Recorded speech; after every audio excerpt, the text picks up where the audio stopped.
Hi everyone, and welcome to the section 3.5 video on implicit differentiation. So implicit differentiation is a technique we're going to use to deal with functions that we haven't been able to deal with yet, but might want to try to understand the slope of a tangent line or the general derivative as much as we can try to get that for the entire function. So what we've done so far, for example, are we've dealt with functions. Y is a function of x. And some of these have been kind of complicated, right? You know, product rule, chain rule, quotient rule, multiple rules put together. So the functions themselves can get pretty complicated, but so far it's been y as a function of x every time. Okay, that's not all the functions you can get though.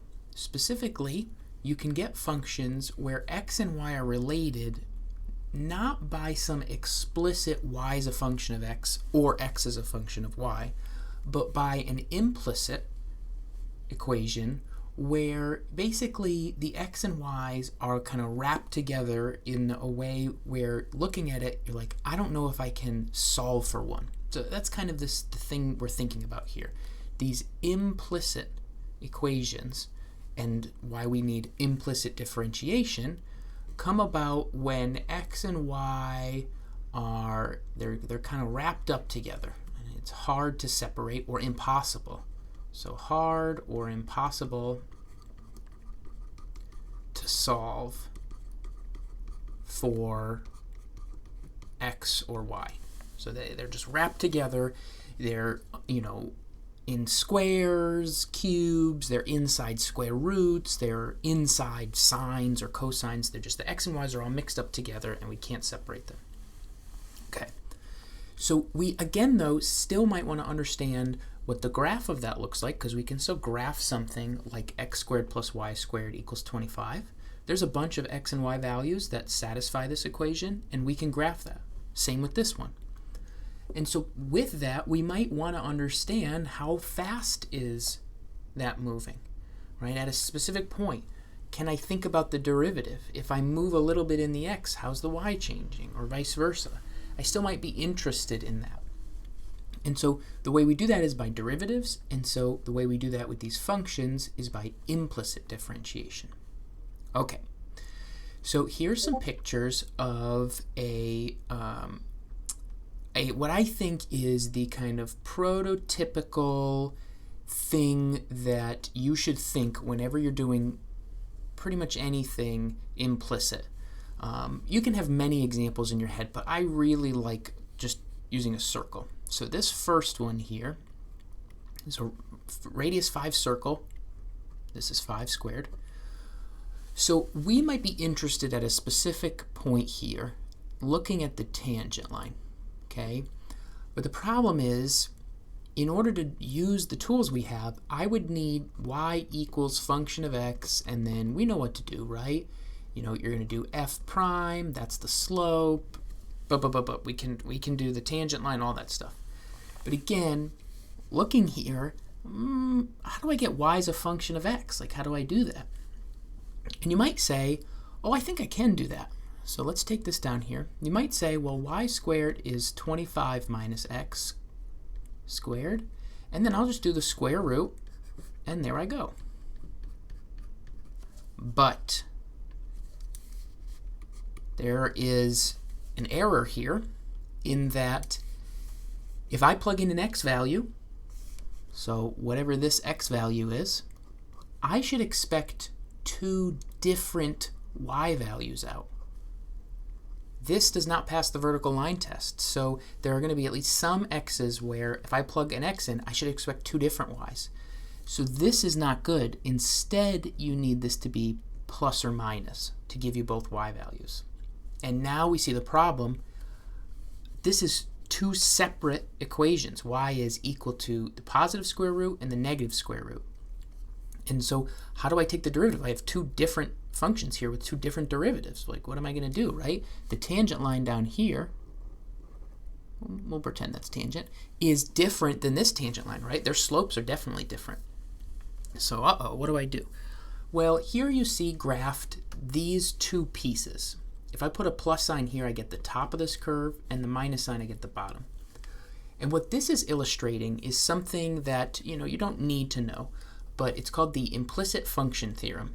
And so what it says is that under certain conditions, which we will meet when we're going through all these problems, if you're interested in something like the derivative at some point here, well, if this equation has nice enough properties, and again, they will every time we do this, I can find a way to maybe explicitly write a formula down, like this one, and if not, at least know that one could exist where if I zoom in around this point, and I'm not saying exactly how far we have to zoom in, actually we can go this whole distance, but the idea of the theorem is at any point here I can zoom in far enough where y is actually a function of x here. And if y is a function of x, then okay, I just do the derivative. F prime, that's going to be my slope when I plug this x value in that I'm looking at, and I go, find the one single tangent line here, right? There's only one tangent line for this x value because I'm only up top. I'm in this zoomed in region, and I'm good. I can do this. Same works for down here. If you got another x value, but you're interested in down here, this was the negative version of this. The implicit function theorem says there is some way to shrink down what you care about thinking. So like this is the whole circle. The implicit function theorem says you can't consider this whole thing maybe. Might be too hard. But you can take only a piece of this whole big curve and write that as a function. Y is a function of x. And again, here it is. And look, I can take the derivative of this. It's not the nicest one in the world, but I can do it. I can take the derivative, plug a number in, get a slope, we're good to go. So these pictures are giving you the idea of the implicit function theorem and what this implicit differentiation is that in all these scenarios we're going to look at, these functions got these x's and y's all mashed together, and you're like, oh man, what am I going to do? Well, this theorem tells us if you get close enough to the point you care about, there is some function there. Y is a function of x, or x is a function of y, depending on what we're looking at. And so you can be taking derivatives, and it's good to do that. You're allowed. So, okay, cool. How do I actually do it here, though? Because we're going to be in scenarios where even if we think we could do something like this, break this into pieces and define y as a function of x, solving for y, we might get into a part where that's incredibly hard. And so implicit differentiation gives us a way to do this derivative, assuming that we can solve for y, but not actually have to solve for y. It's amazing. You're going to be like, wow, that's great. And once you get past the format of how to do this and just kind of like practice it enough and get it, it's so nice. Like, you don't have to solve for y, but you can take the derivative of y. Amazing. Okay, so here's what we do. All right, and I'm just going to show you an example because I think it's easier to do that than just kind of talk through what happens, because it gets a little bit technical and like a bunch of stuff is happening. So let's just do this. I want to know y prime. Let's get the derivative of y. So, okay, like what do I mean there, right? Well, I'm interested in dy dx. I want to change x a little bit, and then I want to figure out what happens to y. Okay, so we could try solving for y, true. But instead of that, what we're going to do is we're going to apply this idea of implicit differentiation. So the first thing I'm going to do is break this into pieces. This is d dx of y. And so, okay, why am I doing that? Well, it's to show you that I'm applying this d dx, this derivative, to y. And so what we can do is we can do that to the entire equation. And remember, you got to do stuff like this to both sides. I can do the derivative of both sides here. I know that's a little shaky, like, oh, you sure you can do that? Trust. So, okay, let's just get the simpler one out of the way. The derivative of 5 is 0. Derivative of a constant 0, so okay, that's nice. Okay, I could do the derivative of these. The derivative of cos x plus do the derivative of this. Okay. Well, the derivative of cosine x with respect to x, yeah. There's nothing new here. That's negative sine. Cool. Okay, now I'm at this point where it gets a little tricky. We got to think about what's happening here. And we're going to give ourselves a little more space. Okay, get out of here. All right, implicit function theorem is telling me, and the idea of implicit differentiation is telling me that if I zoom in close enough, I know that y is a function of x. Here's the thing. I don't know what that function looks like. I don't care. It doesn't matter. I don't actually need that. I just need to remember y is a function of x. So, let's think about this. Square root y. That is square root of some function of x. Again, f of x could be x squared. X. It could be 2 plus x. It could be any function of x that we're thinking about here. Okay, that's equal to f of x to the 1/2, just a little algebra here, so we're used to this with derivatives. And now I'm going to rewrite this. You do not have to rewrite this like I'm doing each time, but just to show you a little bit more what's happening, I'm going to do this rewriting. d dx of f of x to the 1/2. All right, we got to stop and think here. I'm taking the derivative of some function plugged into x to the 1/2. This is chain rule. Look, this is chain rule, right? I've got some function f of x. Who knows what it is? Could be x squared, again, could be 3 plus x. Who knows what it is? But it's some function of x. It's inside this 1/2 power. So we can use the chain rule here. Okay, what's the chain rule say? Well, come on, get out of here. What's the chain rule say? The chain rule says do the derivative of the outside, which is 1/2, plug back in what's in there, okay, subtract 1, times, what's the derivative of this? Well, we don't know what the function is, so it's just f prime of x. Again, we don't know what that function is, but that implicit function theorem tells us there is one, and we can do the derivative. So here is what we have all together. So again, I'm making this process longer than it needs to be to try to emphasize some of these points, but when we do more problems together, I'll show you the shorthand, kind of quicker way to do this.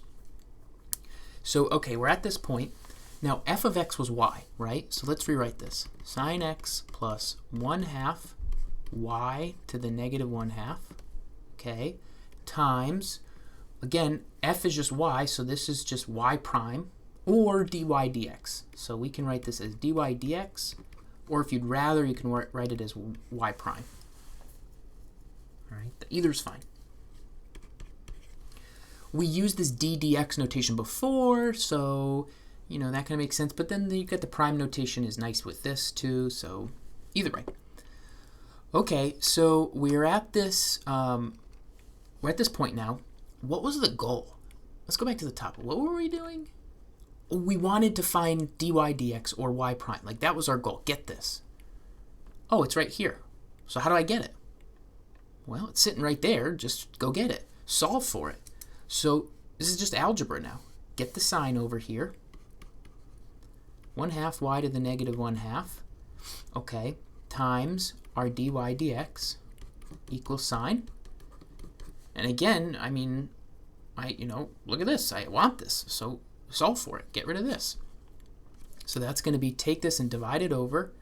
Dy dx equals sine x over 1/2 y to the negative 1/2, which we can simplify algebraically to 2y to the 1/2 sine x.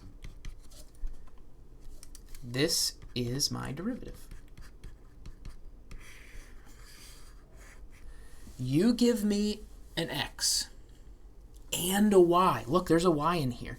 So in order to figure out the derivative, at a point, you're going to need to give me both the x and the y. So stop and think about this a little bit. before, I only gave you an x, right? I had y as f of x, I did the derivative, and I just told you x is 3. Go find me the slope of the tangent line. And you're like, okay, sure. But now I need to give you the x and the y. And you guys go back to this picture here. Why is that true? Because every x could have multiple y's associated with it. So I cannot just give you an x anymore. You also have to give a y value so I know which one to be at. But now that I have this equation, I can give you an x, I can give you a y, you can tell me the derivative at that point. There you go. That's it. So what did we do? That's it, right? Look at how long this is. But what did we do? We said, I really know y is a function of x, but maybe I don't know what it is. So what I'm going to do here is just take the derivative of everything. Anytime I hit a function with x's, just x's, I just do the derivative. It's derivative with respect to x, so do it. When I hit things with y, well, y, again, is some function of x. I don't know what it is, but it is some function of x. So I treat it that way. I do the derivative, which most of the time, almost always, is going to mean chain rule of some sort. Now, you don't have to make this substitution y to f of x, but if it helps you see what you're doing, it's perfectly fine to do that. You're probably just going to end up eventually leaving this as y and just knowing this is chain rule. And we'll see what happens with this dy dx. It pretty much is the same thing every time. So you'll have like a shortcut. But for now, you can put the f of x in, do the derivative, out pops your derivative that you actually wanted, the dy dx. That was the whole point of this. I want to know that. So awesome. Solve for it. Do some algebra. So differentiate both sides. Probably going to need a chain rule. Out pops the derivative you actually care about. Solve for it. Okay, let's look at another one. This pesky number 7 that kept bothering us before.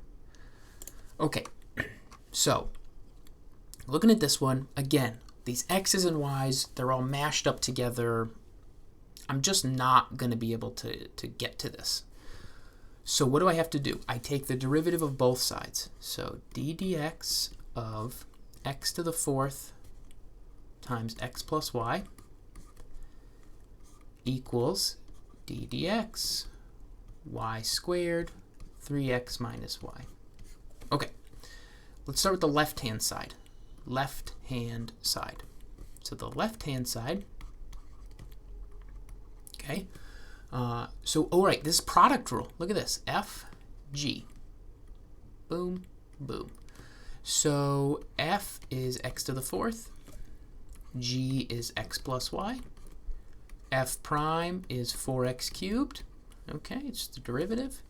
G prime is 1 because derivative of x is 1. And then, let's think about this. Y is a function of x. So when I do the derivative of this, I get dy dx. Okay, be careful. It's not just 1 because we're doing the derivative with respect to x, not y. Y itself could be some function like x squared over 3x minus 2 plus 5 plus the natural log of 10 squared, all this crazy stuff. We don't know. But we do know if I see it and I want to do the derivative, that's the derivative. Okay, and that's what we want at the end, remember. Don't forget, that's what we want in the end. So then product rule, boom, boom. So product rule is going to be x to the 4th, 1 plus dy dx. Okay, then it's going to be plus, and then these two multiplied, 4x cubed x plus y. So this was the left-hand side of this equation, and we're zooming in on this. We see this, and we got to remember, like, okay, I want this at the end by itself, so I'm probably going to need to do some algebra and get this alone. But we see it, so that's good. All right, let's do the right-hand side now.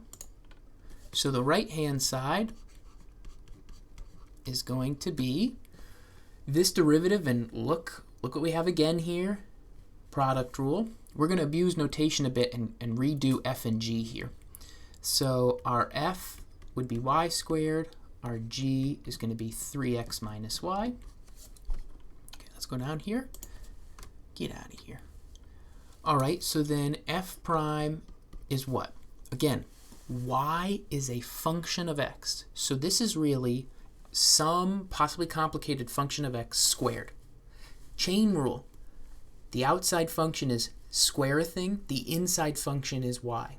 So this would be 2y times dy dx. Chain rule.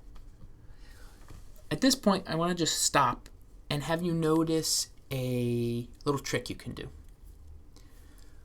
You see this y squared here. Take the derivative. If you're just kind of blindly taking the derivative, you would just write 2y. Right? If you're just pretending that was an x and doing the derivative regularly, you just put 2y down and you're like, oh, I did it, great. And then you multiply by dy dx. This trick happens a lot where you can almost just pretend this is like a regular variable x, take the derivative, get 2y, and then oops, slap on a dy dx. You're going to notice that that happens a lot. When you go to actually do a derivative of y inside some other function, whatever it's doing, you just do the derivative and then you just make sure to slap it with a dy dx, multiplied at the end.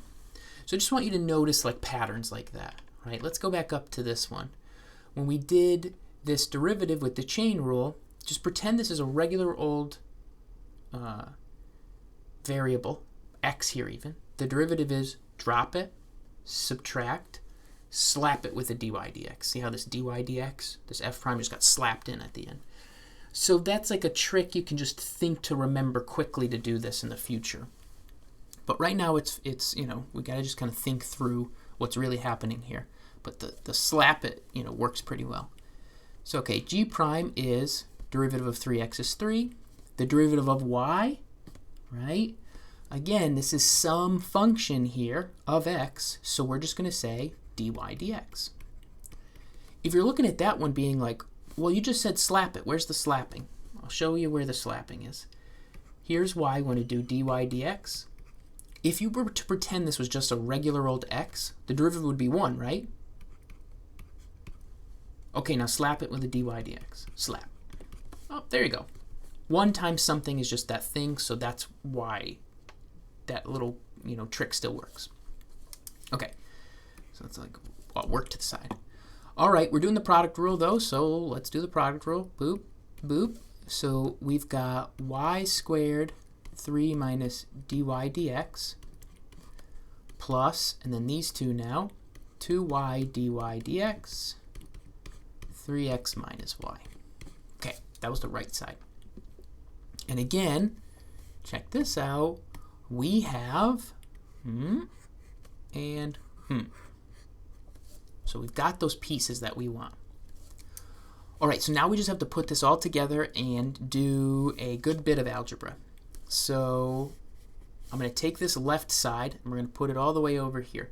So this is x to the 4th 1 plus dy dx plus 4x cubed x plus y, okay, equals, and now this right hand side, y squared 3 minus dy dx plus 2y dy dx 3x minus y. So, you know, whoa. But it's not really that bad. Like, it's just, you gotta just solve now. So let's multiply these all out, because again, our whole goal, and we're just gonna keep highlighting these, is I want this one, I want this one, and I want this one. So get me those. So, okay, I'll try. So multiply this all out. This is x to the 4th plus x to the 4th dy dx plus 4x to the 4th plus 4x cubed y equals 3y squared minus y squared dy dx plus 6yx dy dx minus 2y squared dy dx. Okay, let's keep track of what we want, right? I want this, I want this, and I want this and this. Okay, so let's get them all onto one side together. 3 of them are already on the right, so let's just put all the dy dx terms on the right. That means taking anything that doesn't have a dy dx, like this one, moving it to the left. So x to the 4th plus 4x to the 4th plus, this should be an x, whoopsie, 4x cubed y, that's this term and this term here. Okay, this one needs to be moved over, minus 3y squared. And then everything over here, negative y squared dy dx plus 6yx dy dx minus 2y squared dy dx. And then this term we move over, minus x to the 4th dy dx. Okay, so let's do it. Let's just double check. Got it, got it, got it, and got it. All right, now what we do is we have to factor out the dy dx, because that's what we want, right? We've got it all on one side, so let's factor it out. So on this side, it's going to be dy dx, and then what's left? Negative y squared plus 6yx minus 2y squared minus x to the 4th. Okay. So then what do? I have to take this and divide it over. So all together, I know this is massive, but hopefully it's not too bad. And oh, when we're going through here, right, combine terms, combine some like terms. So this would be 5x to the 4th plus 4x cubed y minus 3y squared. That's what we have on the left. Divided by, we got to divide this, negative y squared plus 6yx. So actually there's 2 of these we didn't combine. That's negative 3y squared. Okay, and then we've got the minus x to the 4th equals dy dx. Woof! And let's clean up that 3, because that's the worst looking 3 I've ever seen. So there you go.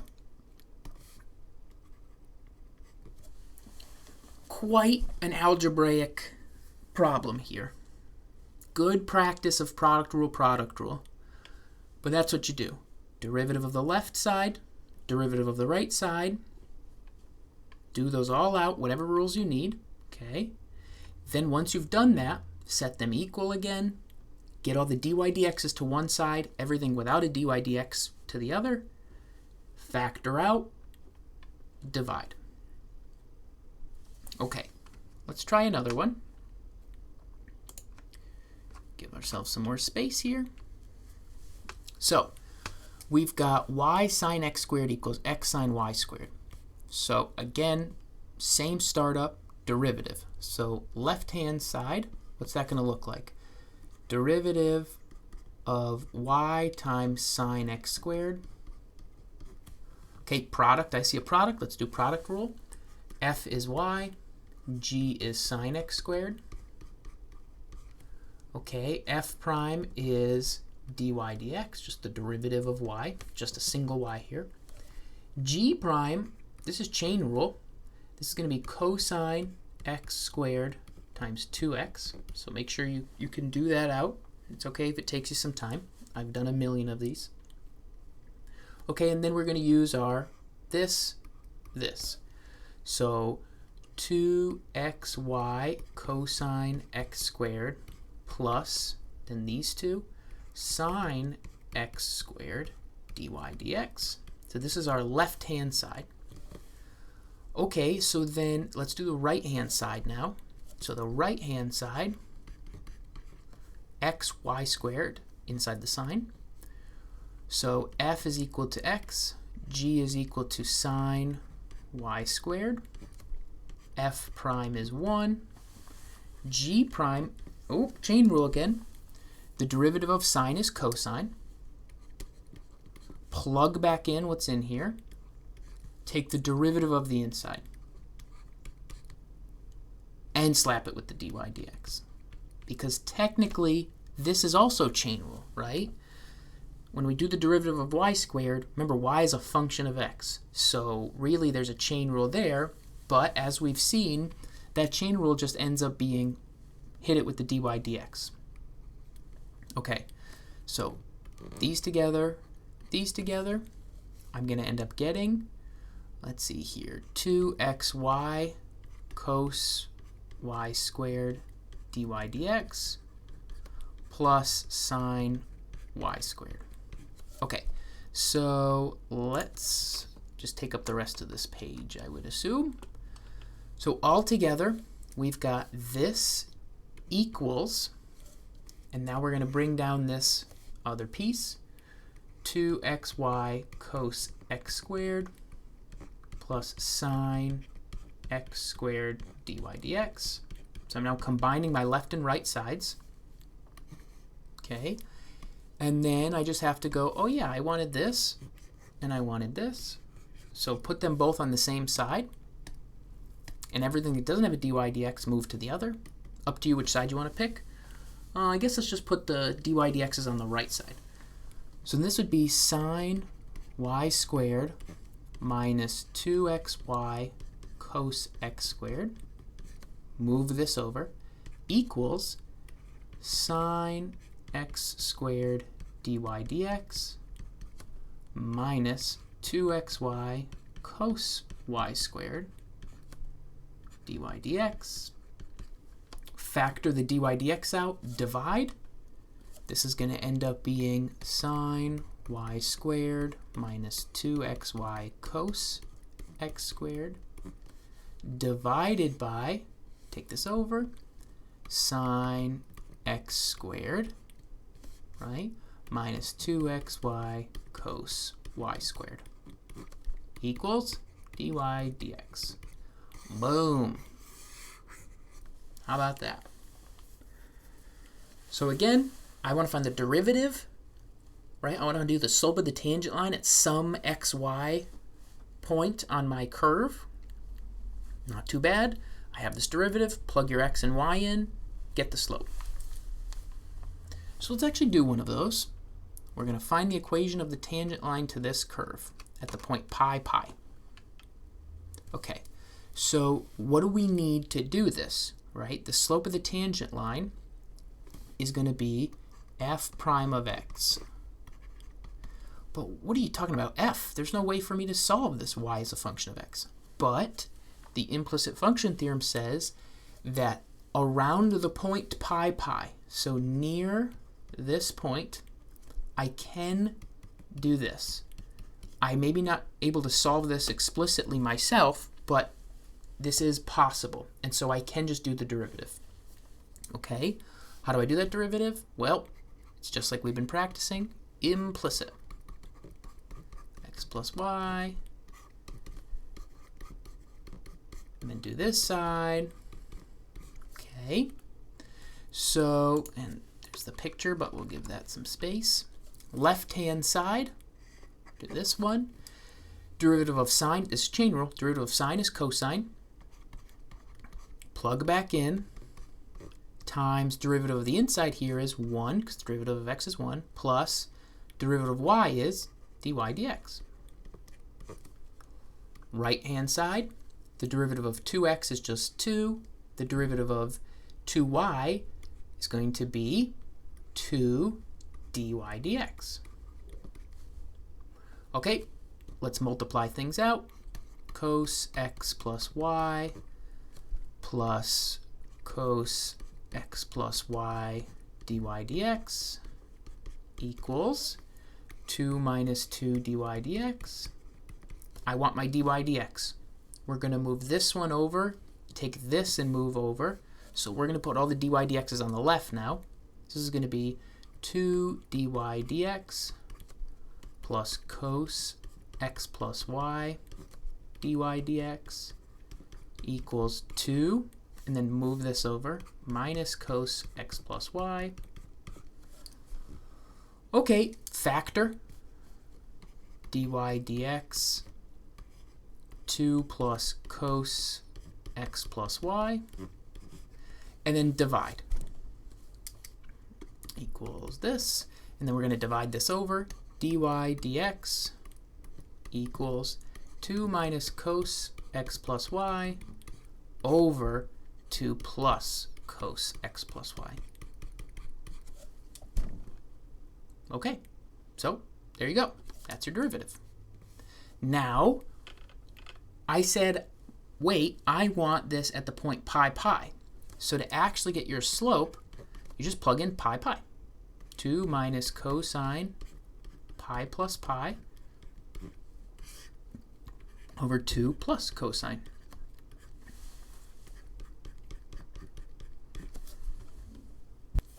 Okie dokie. Cosine of 2 pi, that's 1 full round the circle. That's just 1. So this is 2 minus 1 over 2 plus 1, which is 1/3. Awesome. So what's our tangent line going to be?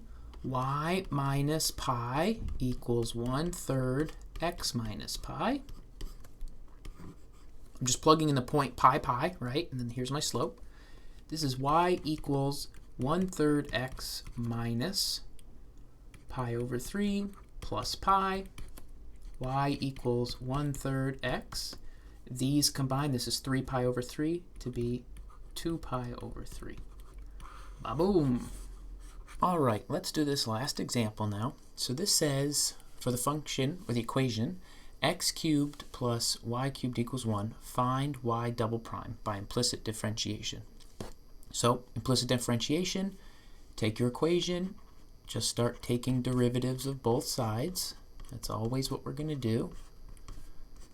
And then we're going to get this side over here. It's going to be 0, derivative of a constant. We're going to do the derivative of each of these. So the derivative of x cubed is 3x squared. So then we have plus. Then we have to think about this derivative for a bit. And then we have equals 0. So, okay, this derivative here, remember, y is a function of x. Over off to the side, we're thinking in our heads, y is some function of x.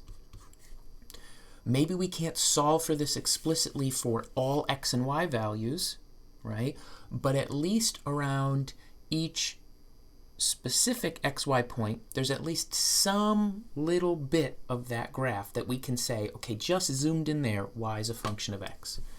So if I then think about this, just to kind of go back, you don't have to do this, but just to keep having you think about this, this is really what I'm thinking about when I see this. So when I do the derivative of this, it's chain rule. Bring the 3 down. You still have this f of x, because it's chain rule, being squared.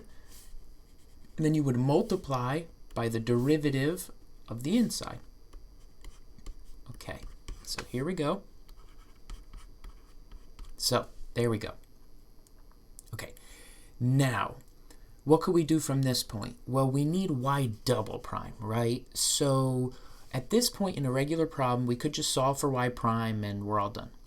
But we need y double prime. So you could solve for y prime, then just do this derivative process again. And that's, not the worst thing in the world. Or we could try just doing the derivative again here. So let's as practice solve for y prime. So let's go over here. Y prime is going to equal, and you could do this algebra too, right? You move this over, 3x squared, but with a negative sign. And then you divide by 3y squared. And we can do a little cancellation, negative x squared over y squared. Okay. So just a kind of a thing to think about for a second. If this is going to be your derivative, then that means that there's an issue when y is 0 here. That means, just kind of thinking about this, the derivative is not going to be defined when y is 0. So just try to keep that in mind whenever you do these things. And you can look at a picture of this, so we could see that the derivative won't be defined there, and we can check out and see that as y gets really close to 0, the bottom is going to go to 0 here, right? The whole thing is going to get huge, and so we're going to get that vertical tangent line whenever y is 0. So, don't just do this. Think about it as you go.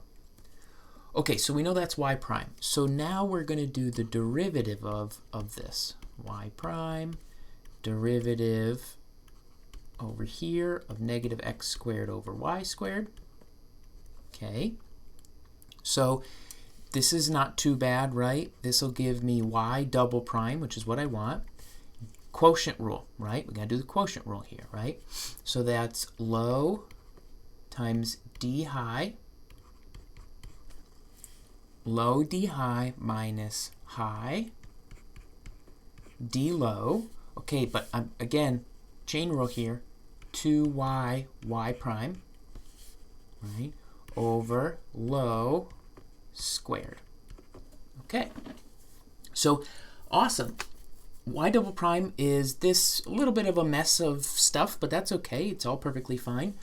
But we have a y prime here. But I don't want y prime as part of this. I just want x's and y's. But luckily, look, we've got something here that shows us that. Negative x squared over y squared. So then we can substitute that in. So 2xy squared, just rewriting this, this becomes plus x squared times 2y, and then remember, y prime here is actually this, negative x squared over y squared all over y to the fourth. And you can do some algebra there to simplify, right? The x's can combine, the y's can combine. But overall, boom, there's your y double prime. So, hopefully not too terrible to go through this. Just, what's the one big thing here? Well, I guess there's a couple, right? Every problem starts with do the derivative of both sides. And then you do that, you just have to remember, if I'm ever going to take the derivative of something with a y in it, I need that y prime to pop out, that dy dx to pop out, okay? So that's chain rule, and the way we think about it is thinking about it over here, right? We think y is a function of x. We don't know what it is. We take its derivative, so we need chain rule. Okay, so get some practice in with these. Of course, if you have any questions, let me know, and I'll see you in the next video.